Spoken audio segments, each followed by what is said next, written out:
This week, we learned the Australian economy grew by 0.2% over the past quarter, slightly below expectations. But per capita, it's even less impressive. We went backwards by 0.3%. Chief economist of macro business, Leith Van Onselen, describes it as the economic pie growing, but everyone's slice of that pie is shrinking. Leith, thank you so much for joining me. Why? Yeah, well, basically, as you nicely explained, Erin, basically the economy isn't growing as quickly as the population growth. So obviously the Albanese government's running a huge immigration program. And according to the national accounts, Australia's population grew by nearly 680,000 people last calendar year.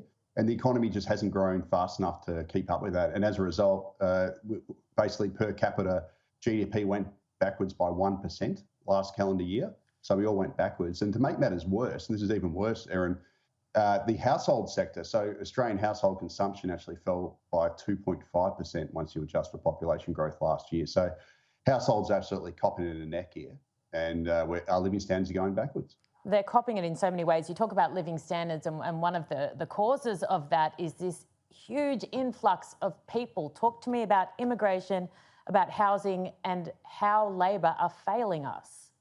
Yeah, look, I'm not going to beat around the bush here. The housing market in Australia is an absolute disaster. Now, Domain released some rental vacancy data this week, and it showed that Australia's national rental vacancy rate fell to a record low of just 0.7% in February. Now, that's the lowest on record. As I said, it's tight across the board, pretty much everywhere across Australia. And again, this has been driven by a population increase of nearly 680,000. And to make matters worse, our housing construction is actually collapsing. So we only built about 170,000 homes last year, and the latest dwelling approvals data from the ABS says we're only going to build 163,000. Now, that's 77,000 below the Albanese government's housing target, Erin, so we're not even close. So the growing population massively at the same time as the supply side's collapsing. And I think the question everybody needs to ask the Albanese government is why have they brought in record numbers of people in Australia without a plan to house them and also to provide infrastructure for them, because this is a disaster. It's not like Leith, potentially they just didn't see it coming, or, they got confused. Or there's no way that not only a government, but all the departments, all the people they have, all the taxpayer-funded jobs that look into all this kind of stuff, they would have known that we don't have enough houses for the people coming in. We don't have enough houses for the people here. So why do they do it? I understand the money they get from bringing more people in, but surely they couldn't see this being anything other than a complete disaster. Yeah, and it was absolutely deliberate. So they ran the Jobs and Skills Summit in 2022 with the express purpose of ramp up immigration.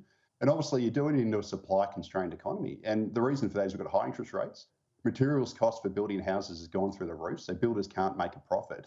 And we also obviously have labour shortages because now builders are competing with state governments to build infrastructure for all these extra people that are coming in, which means that we've starved the housing construction sector of labour. And as a result, we can't build enough homes for this record volume of people, which means that we've got a rental crisis, rents are going through the roof, people are being forced to live in group housing, and they're becoming homeless. And this is firmly on the federal government.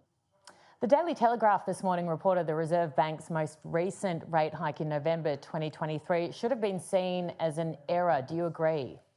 Yes, they definitely have over-tightened, and we're seeing that with the labour market, for example. So the last 6 months of the year, the number of hours worked in the economy has fallen. We've seen it in the household sector with retail sales collapsing, household consumption collapsing, and basically the economy is stalling a lot more than what the Reserve Bank expected. And for that reason, the only silver lining here, Erin, is that the Reserve Bank's going to be forced to cut interest rates in the second half. And I'm very sure of that.